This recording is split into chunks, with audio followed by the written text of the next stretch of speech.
Morning everybody, Pope Binary here, and today I'm going to go over Bollinger Bands, which is just a technical indicator that I use quite frequently to confirm my trades. And they're very, honestly, they're very simple. And in this video, I'm going to split it into two sections. The first half, I'm just going to teach you the practicality and the usage of Bollinger Bands. And then in the latter half of the video, I'm just going to go into what Bollinger Bands are and why they work. And what I'm going to do is feel free to like and subscribe and check out the channel. But what I'm going to do is I'm going to do a week-long study where, because I trade 5-minute charts on Forex. What I'm going to do is I'm going to trade solely based off of whether my patterns line up with Bollinger Bands, and I'm going to show you the percentage of the time they win, because I do this all the time, but I figured I'd make a formal study and show y'all that these things are extremely reliable. So feel free, if I remember, I'll go and put a link in the description to that video a week from now, but I'm going to go ahead and do that. So before we get into this, I just want to remind you that just because I'm telling you these things work doesn't mean they're going to work for you. Try them out on your own. There's so much misleading information out there. For all you guys know, I could just be straight lying to you right now, although I would never do such a thing. There are people out there that do that all the time, so back test this before you use this, and especially before you put real money on the line using this system. So along those lines, the quote of the day today is from Michael Marcus. I think the leading cause of financial disablement is the belief that you can rely on the experts to help you. So without further ado, here are Bollinger Bands. Hey guys, so like I said, I'm going to try and make this as simple as possible and teach you just the practicality of Bollinger Bands in this first half. So what we have here is we have a normal chart. I'm going to go ahead and add the Bollinger Bands to the chart. And the Bollinger Bands, you generally just add it to the price history. So now that we've got it added, all Bollinger Bands are, if you're just trying to be as simple as possible, is they just create two lines, a top band and then a lower band. And all you really need to know, there are two things that I found are the best.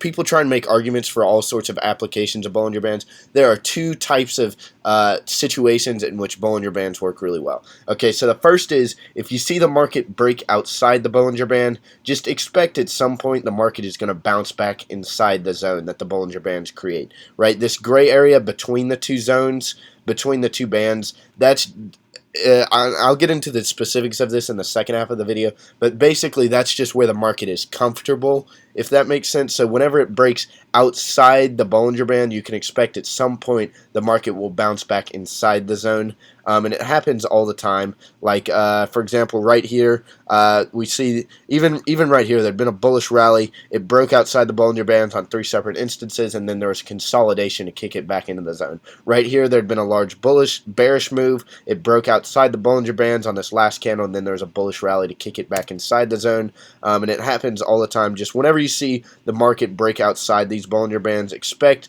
some sort of reaction from either the bulls or the bears to kick it back inside the zone. Like right here, the bulls had been hovering on the upper Bollinger Band for a long time, and then there was a bearish rally to kick it back inside the zone. And so that's the first pattern I want to show y'all. And then the second pattern, this is a beautiful example right here. It's called constriction with Bollinger Bands. And all it is if we notice over here, the Bollinger Bands were really wide apart, right? This gray area was huge. But then the Bollinger Bands came together, and so they were like, the gray zone was really small. And then if you see after an extended period of a small gray zone, a sudden breakout candle, you can expect that breakout candle to continue in that direction. And this is called constriction Bollinger Band pattern. And it happens all the time. Like right here, we see the Bollinger Bands had been really wide, then they came together, and then there was a breakout candle. And then the market continued in that direction for like the next hour or so, okay? And it happens all the time, even as something as simple right here. Like there's constriction right here, and then there was a breakout, and then the market continued in that direction for a long time before it broke outside the zone, and then a bearish rally kicked it back in. So that is the practicality, the usage of Bollinger Bands.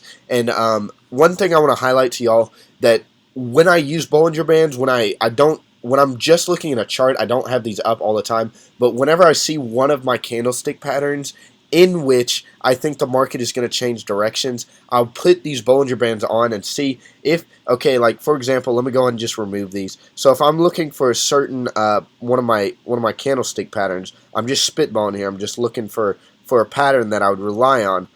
Like for example, like right here I see a large bullish run followed by a cross doji followed by a bearish confirmation candle. I would apply the Bollinger Bands just to see what was happening. I could see that the Bollinger Band, the market broke outside the Bollinger Band. The market was turning bearish, so I would have said that the market would continue to fall because it broke outside. And I use Bollinger Bands as sort of a confirmation to candlestick pattern. So that's the usage of it. So now I'm going to kind of go in the nitty-gritty technical why Bollinger Band works and what they are. Hey guys, so this is the part of the presentation where I'm going to get into the specifics of Bollinger Bands, and even this part of the presentation I'm going to try and keep pretty simple. Bear with me as I try and explain this because it's kind of difficult to explain this stuff, but just let me know how I did in the comments or whatever. So let me just start out. So if you know anything about bell curves and standard deviations, and even if you don't know anything about this, they're very simple. So basically all it says is if we can see in the middle this darkest shaded area, we can see that 68% of the data falls within this middle percent, and then as you go in one standard deviation, one extra little curve out, see how it says 13.5%? 13.5% on the left and 13.5% on the right equals 27%. So basically all you need to know is that in the middle two sections here, 95% of the data falls within. And then once you fall outside of two standard deviations, then a very small portion of the data falls within this zone. So how does this apply to Bollinger Bands? So I want you guys to think Bollinger Bands are based off of the standard deviations of volatility and basically how many the liquidity or the liquidation in the market, if that makes sense. And it's hard to explain, but basically it's saying if we apply this to a market, it's saying that 95%, although based on historical studies, they say it's more like 89.5%.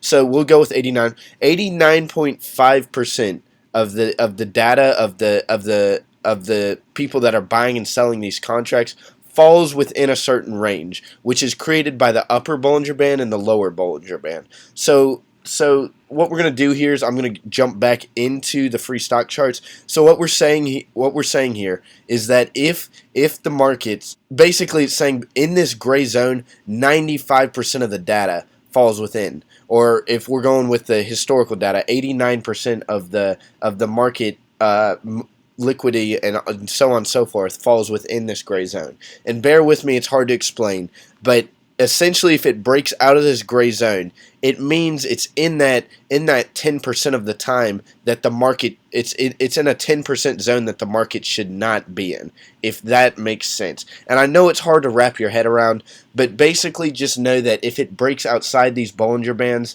then it's in a 10% zone that it shouldn't be in, right? It fell out of 90% of what the market is comfortable being at, if that makes sense. And so they're based off of standard deviations, the volatility, the moving average. And basically all they just do is they confirm whether a market has been overbought or oversold.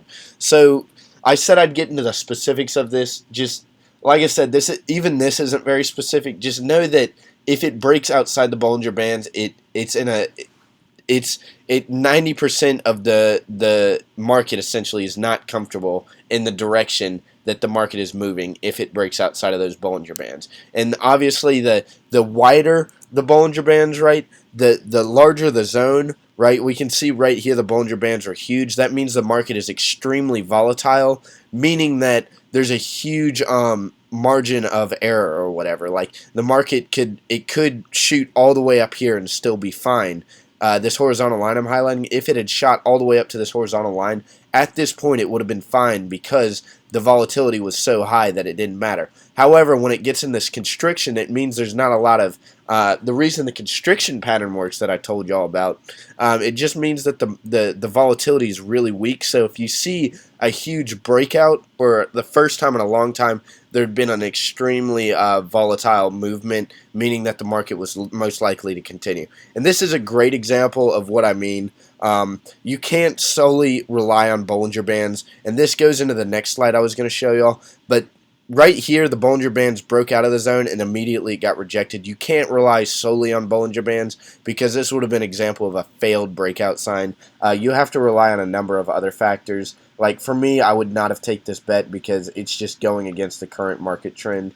And so this next slide, are they reliable? Alone, sometimes you'll be right about I don't know 50% of the time if you do it alone. But if you combine it with a number of other factors like the overall direction of the market, candlestick patterns, whether the volatility is high, so on and so forth, with a combination of other factors, Bollinger Bands are just that extra step you can take to ensure that the trade you're about to place your money in is correct. So this is just a short video. Please let me know how I did. I'm probably going to release other technical indicators that I use, but if there's anything I can do to improve these videos, just let me know.